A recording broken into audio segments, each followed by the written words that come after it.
Capítulo 4. La mascadora. En cuanto llegaron al sitio, la situación estuvo tan clara que Xiaolin, la mascadora, casi pensó en obviar la información adicional que le pudiera otorgar la pulsera. Estaba ante un reino rodeado por unas enormes murallas, de claro corte medieval europeo. Posiblemente alrededor del siglo XIII, por lo que el marco histórico y el tipo de mundo más o menos eran claros. Los enemigos, por supuesto, también eran obvios.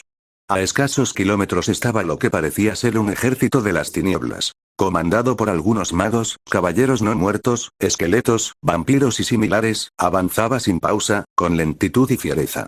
Parecía el típico contexto de un mundo en el que el héroe había caído, lo que solía emitir un tipo de señal específica en algunos casos, y en consecuencia el sistema de la base había recopilado su información para que algún miembro del grupo detuviese a los villanos que asolaban aquella realidad. No obstante, confirmó todo esto en su pulsera. Esto le permitió en primer lugar asegurarse de que sus oponentes usaban magia, pero magia común, a secas, con la que ya había lidiado en su momento. En segundo lugar, pudo saber con certeza que ciertamente esa horda era los malos de la situación, pues no es raro que, en algunos casos, héroes novatos se dejen llevar por prejuicios de su mundo que, estando completamente erróneos, han derivado en algunos desastres. En definitiva, que, aunque esta vez no era el caso, un ejército de no muertos podían ser prácticamente santos, y las víctimas, en vez de los verdugos. Entonces ellos son mis enemigos, solo espero que la ciudad no resulte dañada en la batalla, dijo la mascadora. No te preocupes, eso está del todo controlado. Déjamelo a mí, afirmó Lisite. En unos instantes la enorme muralla estaba protegida por una barrera que los no muertos serían incapaces de sentir, pero que les impediría acceder a la ciudad. Así que, una vez hecho ese trabajo, los hermanos fueron a la cima de la muralla, que se encontraba repleta de personas que buscaban ver su destino. Se situaron camuflando su ropa con la de la época para observar todo como si fueran ciudadanos. Para Soliad, era una manera de tener buenas vistas. Para Lisitea también, pero además le permitía hablar con la gente e influir en ella. Buscaba empujar sutilmente sus sentimientos positivos, no controlarlos, no forzarlos, solo ayudar al optimismo de sus almas. El papel de la albina intentaba ser similar al de una escena de marea calmada, o vídeos antiestrés de redes sociales para gente de los 2020. Un apoyo, solo que más eficaz.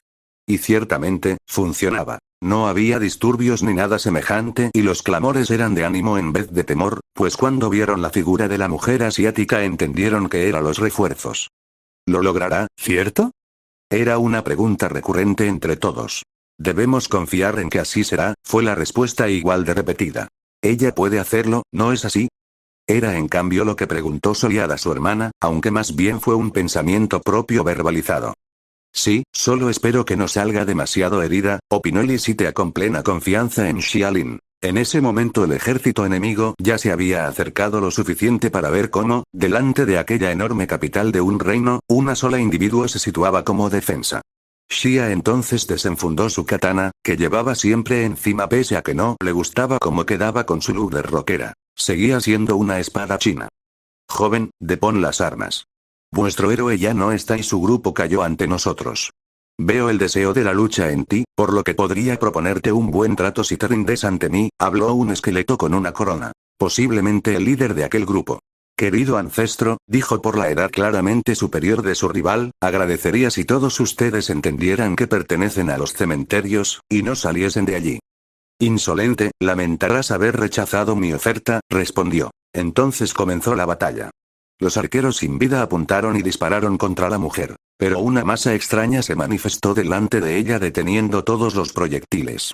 La masa, de color rosa, que había salido de su boca, era algo que en aquella época no conocían. Goma de mascar, también llamada chicle. Con cautela, la siguiente avanzadilla fueron varios soldados esqueleto de unos cuantos metros de altura, pero pequeñas bolas de aquella pegajosa masa salieron disparadas contra el suelo, y se extendieron hasta cubrir la parte del terreno que pisaban los no muertos, obligándolos a detenerse y forcejear ante aquello que para ellos era una extraña magia. Seguidamente, ella se abalanzó contra las distraídas criaturas y los rebanó con la fiereza del rayo y la velocidad del relámpago.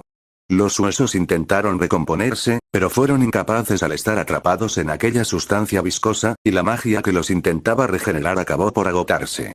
Saltó, antes de que el rey enemigo o alguno de sus comandantes pudieran entender de qué trataba su habilidad, y manifestó múltiples pompas a través de su boca.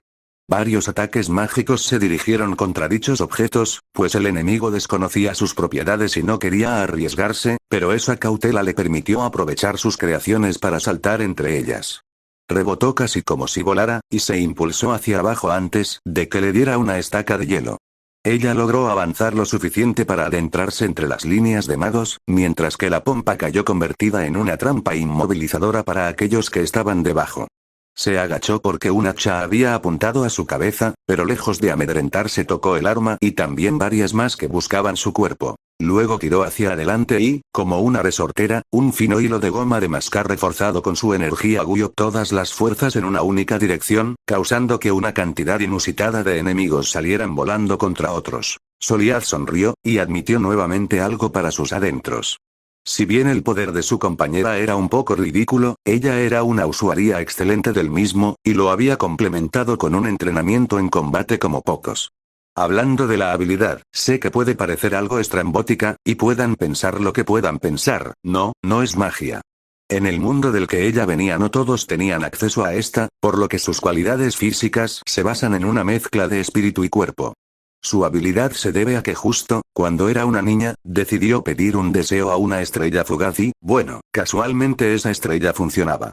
Como resultado, ella podía moldear toda forma de chicle o goma de mascar que hubiera masticado, para posteriormente invocarla y usarla cuando desease. Algo que bueno, pocos podrían haber aprovechado como esa mujer. Continuó moviéndose. Era lo que debía hacer. Pese a todas sus cualidades, y a la fuerza de su alma, sabía que incluso la magia más convencional podía ser un problema. Por ejemplo, ya se había debilitado lo suyo por crear una barrera con su espíritu ante diversos hechizos de muerte instantánea, y eran tan inmediatos que le costaba evitarlos si estaba en el campo de visión de sus rivales. Por lo que se esforzaba en desplazarse siempre delante de otros de sus enemigos, y en lanzar las armas disimuladamente contra el cráneo de todo mago que lograba captar, junto a una pequeña bola de chicle infundida en energía para cegar sus sentidos de percepción extrasensorial. «Es increíble, casi tanto como el antiguo héroe», exclamó uno de los habitantes del reino, que los hermanos identificaron como alguien de linaje importante por su ropa. «Pero él perdió», dijo apesadumbrada a alguien que, por la edad, podría ser su hija, o quizás su esposa, ya saben, cosas de la Edad Media o de personas con capacidades adquisitivas absurdamente grandes. Solo porque su espada le fue arrebatada hace apenas un día, igual que el báculo del gran mago, ¿quién sabe qué habrá pasado con esos tesoros?, añadió otro noble. Lysithea lo escuchó solo de oídas, pues se estaba preocupando ahora de los casos individuales de algunas personas que necesitaban apoyo. Pero Soliad se centró en esa información. ¿Habían desaparecido los tesoros más importantes de ese mundo? Y, además, hace apenas un día. Bueno, la información en los mundos medievales tardaba en llegar, así que podía ser un poco más, o quizás no. Aún con todo, no era mucha casualidad. Es decir, era demasiado parecido a lo que había ocurrido en el mundo que él había ido a visitar antes, solo que este tenía contacto directo con el TTF y soldados capaces de enfrentar a Kainiel por sí mismos. Además, estaba también el tema de la caja metálica anterior a la que él había encontrado. ¿Qué estaba pasando realmente? Todas las preguntas que rondaban por su cabeza hicieron que se dejase de centrar en la batalla unos segundos, pero decidió que vería el resultado, puesto que lo más relevante en esos momentos era su amiga. Aunque ya luego volvería a intentar ver qué clase de gato, o tigre, encerrado había en aquella situación. Cuando volvió a fijar su atención en la batalla, esta había avanzado bastante. Todos los soldados de bajo y medio calibre del enemigo estaban destruidos o inmovilizados por chicle, siendo el estado de la mayoría una mezcla de ambas cosas. De pie, en facultad de pelear, solo quedaban el rey, ese mago tan peligroso, y los 5 que parecían ser sus generales. Una súcubo, una vampiresa, una extraña bestia gigante similar a una cucaracha acorazada, un demonio y un esqueleto de mayor tamaño. Las 2 primeras habían mostrado tener magia a distancia, aunque también poseían buenas cualidades físicas. El tercero y el último eran solamente luchadores cuerpo a cuerpo bestiales, y tanto el rey como el demonio se trataban de peligrosos hechiceros. Por su lado, todas las partes del cuerpo de la mascadora seguían en su lugar y la funcionalidad de sus órganos estaba en pleno rendimiento, pero su cansancio era visible. ¿Acaso crees que esto ha significado algo? En cuanto acabemos contigo nuestro rey traerá a todos de vuelta, masculló la súcubo, como ofendida de que una humana siquiera pensara en resistirse. Tranquilízate, le dijo su líder para luego volver a ver fijamente a la miembro del TTF. Última oportunidad, humana. Has luchado bien, has llegado al mismo punto que los héroes por ti misma. Pero ellos cayeron aquí. Puedes elegir. Perecer y que luego reviva a todos mis caídos y arrase el pueblo, o renunciar a la batalla, y te prometo que no acabaré con todos los habitantes de la ciudad. Te permitiré salvar a algunos. El silencio se hizo sepulcral en los alrededores. ¿Qué decisión tomaría esa mujer? La gente no podía estar segura, y tampoco sabían cuál preferían. Muchos deseaban que luchase, que los derrotase, pero otros lo veían imposible y, en cambio, deseaban que se rindiera con la esperanza de ser algunos de los salvados. No obstante, de algún modo inconsciente, todos tenían fe en el juicio de la mujer. Tercera opción, los derroto y salvo este reino, dijo con seriedad. Estaba cerca de lograrlo, cerca de ascender, de salvar a esa gente, muy cerca, pero le quedaba la parte más problemática. Así que respiró hondo, se llevó una nueva goma de mascar a la boca para tranquilizarse y, al instante, agarró la espada con las dos manos, sintiéndola como una extensión de su cuerpo. El hechizo de muerte instantánea esta vez no fue rechazado debilitándola, sino que fue cortado por el poderoso espíritu concentrado en su espada. Era un alivio, no había estado segura de que funcionase, pero le permitiría no tener que pelear escondiéndose. Se abalanzaron contra ella el insecto y el esqueleto, demasiado rápidos y fuertes para detenerlos en mitad de su desplazamiento o para evitarlos. Así que usó su espada para bloquear el impacto.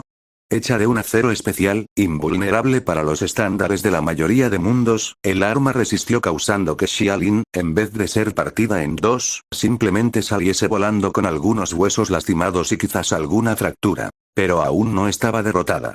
Había plantado a tiempo el chicle en el punto exacto, sus zapatos. Rápidamente su cuerpo, como tirado por un efecto rebote, se dirigió al lugar del que fue lanzado con la misma fuerza del impacto, solo que concentrado en el filo de su hoja. Sin esperarlo, intentando defenderse a último segundo, el exoesqueleto del insectoide y la armadura del esqueleto gigante fueron rebanados junto a sus cuerpos. Pese a ello, no debía detenerse. Aprovechó el impulso para seguir corriendo hacia adelante, cuando, a su camino, se dirigían las dos mujeres enemigas reforzadas por la magia del demonio. Le lanzaban proyectiles energéticos de distintos elementos, que difícilmente bloqueaba con cantidades industriales de chicle que nunca había usado a la vez, pero estaba logrando acercarse. Ahora, solo tendría que dar unos tajos, o eso pensaba. Fue detenida en seco, agarrada desde la espalda por el esqueleto. Fijó su mirada en el rey, en el mago principal de los enemigos, estaba usando magia de resurrección. Maldita sea. Ya sabía que una cantidad minúscula de goma de mascar no sería suficiente para inmovilizarlo, ¿cómo fue tan descuidada? Apenas se pudo proteger del subsecuente impacto del puño desnudo de su rival, que la lanzó volando, pero esta vez no volvió. En cambio cayó al suelo, apenas evitando cortes y heridas similares al recubrirse superficialmente de una goma de mascar que absorbió la mayoría de los daños, resultados del rozamiento. Daba igual, aún podía levantarse, solo debía sujetar su espada y griega. La espada fue apartada de una patada de la vampiresa de cabello rubio. Además, ante ella ahora estaba el mago, quien la sujetó por la mano para verla a los ojos. Mereces que yo mismo te dé muerte por tu gran valía, dijo con seriedad. No obstante, el muy idiota no tenía idea de lo que había hecho. Muchas personas han bromeado con el hecho de que esa habilidad de controlar el chicle podría ser mega útil en caso de asfixiar a su rival, pero para eso debería introducirse primero en el cuerpo de su oponente. Algo imposible por la previa barrera de la carne o porque nadie con dos dedos de frente dejaría que su rival le toque las fosas nasales. No obstante, eso era solo ante un rival de carne y hueso. La mascadora había ocultado una posibilidad que se le ocurrió desde el inicio, pero que no tendría sentido si la usaba muy pronto. Situó su mano entre las costillas del esqueleto, simulando un golpe inútil. Repito que es admirable lo que has logrado, pero... Entonces, antes de terminar la frase, explotó. Debido al orificio entre las costillas, la esfera de chicle pudo aparecerle dentro del cuerpo. Entonces, con una masa equiparable a la que había usado en conjunto durante toda la pelea, se infló desde dentro.